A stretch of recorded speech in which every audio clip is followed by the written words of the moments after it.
to hear about what that feels like when you think you're doing everything right for your health. Yeah. And it hasn't been a point of concern. And all of a sudden, you get this news. How does that feel? Well, it was scary, obviously. Actually, it started a little sooner than that. When I was really young, I grew up really rapidly. I've worked 20-hour days, and I was also blessed. And I got to work with some very important people, and I got great results, and they told other people. So by the time I was 19, just almost 20, I had become quite successful in external terms, at least, in the world.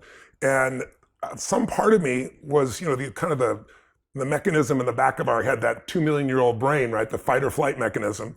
I didn't know how to manage that so well. And part of my brain was like, well, maybe you have all this happening so quick because you're going to die young. And I literally became obsessed with not just getting hit by a truck or something, it was cancer. I was going to wilt away. And I don't know where it came from. And I knew better intellectually, but it was there. And then the first time it entered my life was before 31. It entered my life through someone else, my girlfriend. And she came home crying uncontrollably.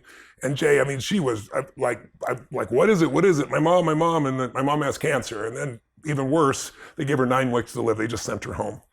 And I think if it would have been me, I think my fear would have overcome me. But most people will do more for people they love, whether it be their kids or their family or someone else, than they'll ever do for themselves. And so it's like I kicked into gear. That's what I do. It's like, okay, if there's a problem, there's a solution. I said, look, there's thousands of people that had stage 4 cancer and that are alive today. We're gonna find out what they do. We're gonna do the same thing. She's not gonna die. And then I just read every book I could on cancer. And I came across this one book called One Answer to Cancer. It's not the book I'd recommend today because there's so many better ones today, but it was written by this dentist who had pancreatic cancer, which is the most vicious cancer of all. He was given 6 weeks to live, and this is 12 years later, and he's alive. And so he laid out what he did to cleanse his body, and it sounded radical in those days, pancreatic enzymes. So I went to this woman, her name was Jenny. She was in her 40s. And I said, Jenny, I know you don't want to die.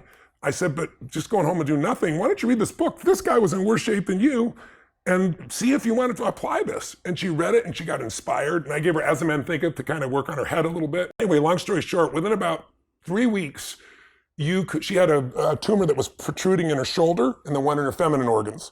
And you couldn't see anything 3 weeks later in her shoulder. And at the period of, I think, about 9 weeks when she was supposed to die, and she looked good, she had great energy, and literally looked transformed. The doctor finally said, this is crazy, let's do exploratory surgery. So they went in her body, and all they could find left of the cancer was something the size of my pinky's fingernail. And so the doctor said, this is a miracle. And she said, it is a miracle, but let me tell you what I did. And he was like, no, this is spontaneous remission. I don't want to hear what you did. What you did doesn't matter. But she's in her mid-80s today, she's still alive. And that shifted me from victimhood, like, oh my God, cancer could strike me down, to believing I'll be great. So all the more shocking, now I'm a total biohacker, I'm a health nut, I've got to get on stage and do, 12, 13 hours with 20,000 people, and I got to do it 3 or 4 days in a row, and I make these huge demands, but I also have this incredibly intense regimen of taking care of myself. What do you feel like? Well, all my old fears just started flashing back. It's like, oh my God, I treat my body so great. How could I have cancer? But I do fly all the time. That's radiation. Your head goes crazy. Yeah. At least mine did. Yeah. But